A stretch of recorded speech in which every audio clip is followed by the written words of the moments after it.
करोड आहे.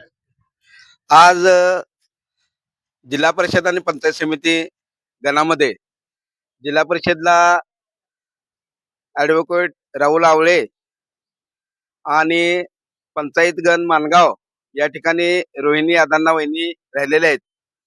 तरी या दोघांचं चिन्ह हात आहे आणि हात चिन्हासमोर असलेल्या बटनावर लोकांनी शिक्का मारायचा आहे. कारण विकास जर साधायचा असेल, खरा विकास जर साधायचा असेल तर काँग्रेस शिवाय पर्याय नाही. कारण या भाजपनं 2014 पासून या गरीब जनतेला देशातल्या सर्वांना लुबाडायचं काम चालू केलंय. आणि त्यामुळं या ठिकाणी आमचा जर हा जिल्हा परिषद मतदारसंघ बघितला, रुई मतदारसंघ, यामध्ये 7 गावं येतात.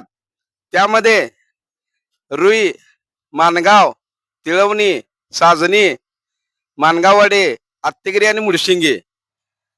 आणि अशा वेळेला जर आपण भरघोस मताने जर काँग्रेसलाच मतदान द्यायचं आहे. कारण या ठिकाणी आम्ही बघितलं इथं बौद्ध समाजाची मतदार जास्त आहेत, परंतु प्रस्थापित सत्ताधाऱ्यांनी भाजपनं या ठिकाणी बौद्ध समाजाला उमेदवार देतो म्हणून शेवटच्या क्षणापर्यंत त्या सर्व उमेदवारांनी गंडवलंय. आणि अशा वेळेला शेवटच्या क्षणी आयात केलेला उमेदवार शेवटून इथं आलेला आहे आणि तो आहे आमदारांचा पीए, ज्याचा पक्ष आहे जनसुराज पक्ष, ज्याचं चिन्ह आहे बाघ. बाघ सोडून ह्यो कमळाकडे का पाठ लागला हेच आपण कळून झालंय. कारण जर विकास कामं करायची असतील तर त्याला काय आम्ही शिर्टीकडे जायला लागणार, आणि हे काय बरोबर नाही. त्यामुळं सर्वांनी या भागात जर सर्वांगीण विकास साधायचा असेल तर हाताशिवाय पर्याय नाही.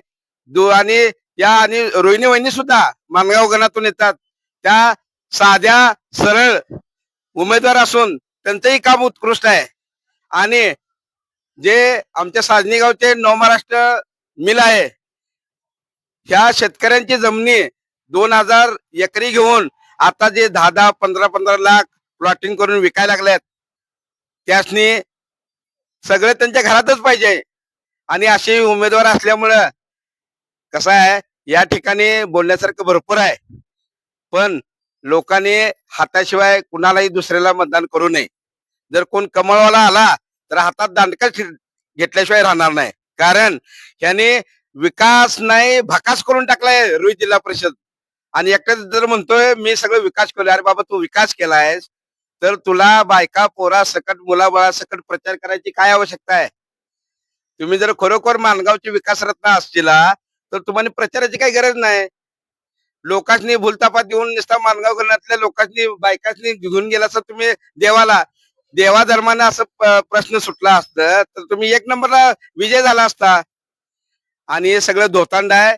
2014 पासून जसं दिल्लीमध्ये भाजप नुसता भूलतापा द्यायलाय, तसंच आमच्या या मानगाव गणामध्ये किंवा रुई जिल्हा परिषद मध्ये नुसता फसवेगिरींचं राज्य आहे, गुंडगिरी आहे, हुकुमशाही आहे. याला आम्ही कुणी बळी पडणार नाही, काय नाही. आणि येणाऱ्या 7 तारखेला आम्ही हातालाच मतदान करणार आहे. विकासरथ असून दे नाहीतर कुणी असून दे, आम्ही त्याला भीक घालणार नाही.